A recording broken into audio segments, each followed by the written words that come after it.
How do people with visual impairments know where they are in space? Isn't that such like a big question? There are two things that we typically use. We'll break them down for you in today's episode, and we are going to be diving into landmarks versus clues. How do you know the difference? Welcome back to my channel.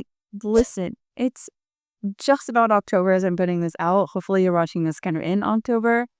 Is Blindness Awareness Month, and I'm so stoked. Like, seriously, I love Blindness Awareness Month. And because it is Blindness Awareness Month, I'm going to be talking all about my favorite subject. That's right, orientation and mobility. Mostly because I can, it's my channel. And also because orientation and mobility is the foundation of success for everybody. Visually impaired or not. If you don't know where you are in space, orientation, or you can't get to where you want to go, mobility, you're going to have a hard time living a successful life. Now, at the end of this video, I'm going to be offering you a fun game, this or that. And we're going to walk through, is this a landmark or is it a clue? So if you are a teacher of students with visual impairments, an orientation and mobility specialist, this video is still for you. If you're a teacher, this information might be brand new to you. And if you're just watching this because you're chilling on YouTube and you found me, well, welcome, friends. You have made it to the Very Cool Kids Club. So what is a landmark and what is a clue? I have brought backup. That is right. The newest edition of one of our greatest curricula, TAPS. Okay? And this was designed and developed by the amazing people at the Texas School for the Blind and Visually Impaired. And they say landmark is a familiar object, sound, odor, temperature, or tactile information that can be easily recognized and, this is the differentiation, has a known, stable, and exact location in the environment and is always present. So you have to have two things. It has to be stable, has to always be present, and it has to have a known and exact location in the environment. I also like to think of landmarks as things that are very particular to that environment. Even if you are pairing two different clues together to create a landmark, having that like extra layer is going to give you that definite dose of confidence when you're traveling. Now we've got clues. What are clues?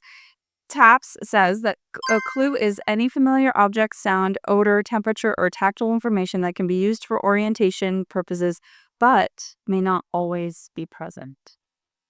And in this case, I like to also think about maybe there's a plethora of them around. So let's relate that to your life.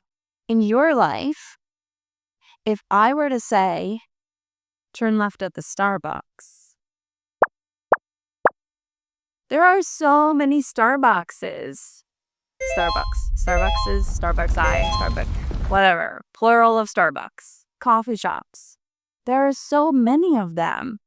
How are you going to know which one to turn left at?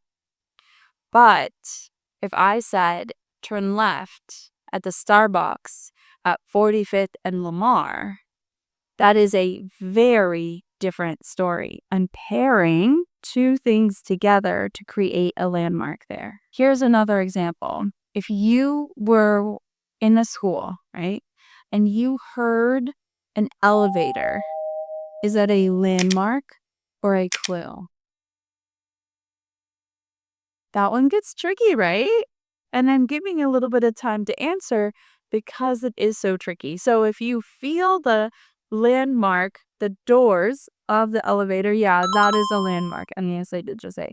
If you just hear the elevator, sometimes the elevator is making a sound. Sometimes it's not. And so that would be a clue. You just heard it. Now, if you were to go touch those doors, okay. Or if you were to see the doors, okay.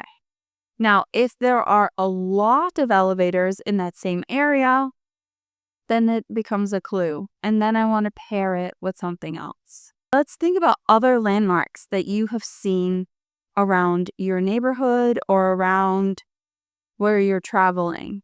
Maybe you've seen a McDonald's on the corner somewhere. That could be a landmark that you use because A, the McDonald's is not going anywhere, and B, it will always be there and it will always be different than the things around it. So let's think about a bush. Traveling on the sidewalk and you come across a bush. Is that a landmark or a clue? It depends on the size of the bush. It depends on if there are other bushes around. And it depends on if that bush is in a pot or in the ground. So it's not even just necessarily the item or the thing, but it's also about what other information can I take and put into this context.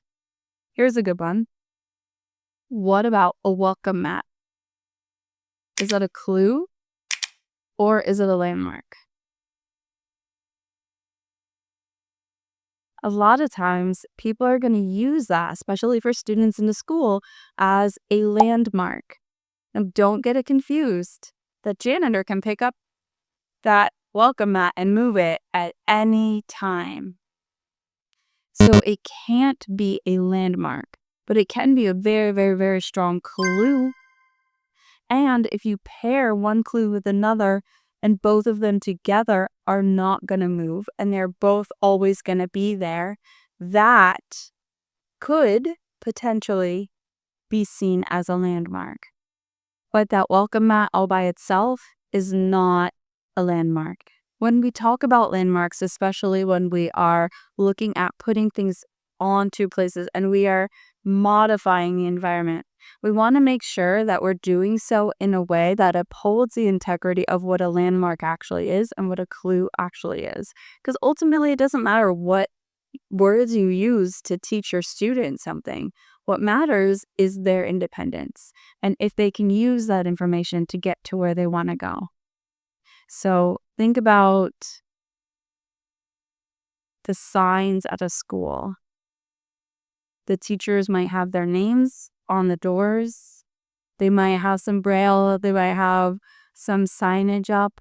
Would that be a clue or landmark? That one, again, also depends on the permanency of that sign. And is that sign distinguishable from everybody else's sign? If it's a specific sign, Mrs. Smith's classroom, yeah, it can be a landmark.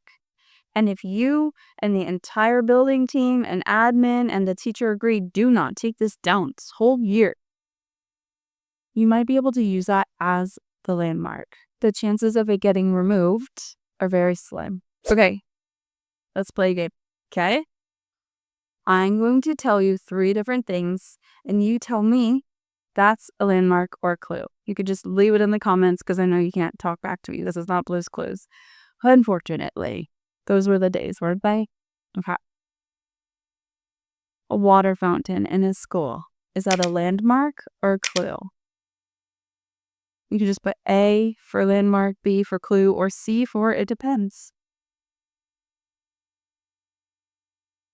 How about this picture in a hallway where they have pieces of paper taped up, and that is where the kids line up at the end of the day? Is that a landmark or a clue?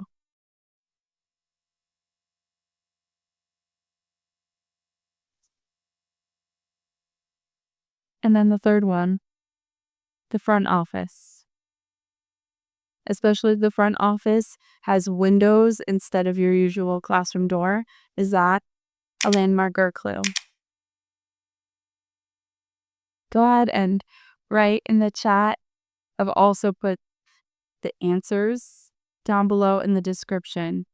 Now, if you like this is kind of cool, right? It's just a little short clip video explaining what's the difference between a landmark and a clue.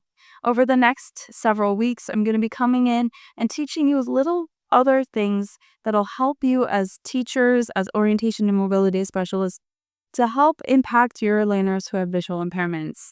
But don't let this learning stop here. Don't just scroll on packs, okay? We've got a bunch of ways that you can continue your learning. First and foremost, look down below in the description. If you're an orientation and mobility specialist, they've got a night travel PDF for you that will help you teach night travel skills to your learners so that way you know exactly what lessons to do, you know exactly how to teach it, and you can help your learners know exactly what tools they need. So that's down below, that's night travel. If you're in teacher students with visual impairments and you're a classroom teacher and you're brand new to working with students, we have a PDF down below that will also share with you 5 things that every teacher needs to be doing in order to impact the lives of their learners. They're very simple, quick things that you can do right now just to change the game for yourself.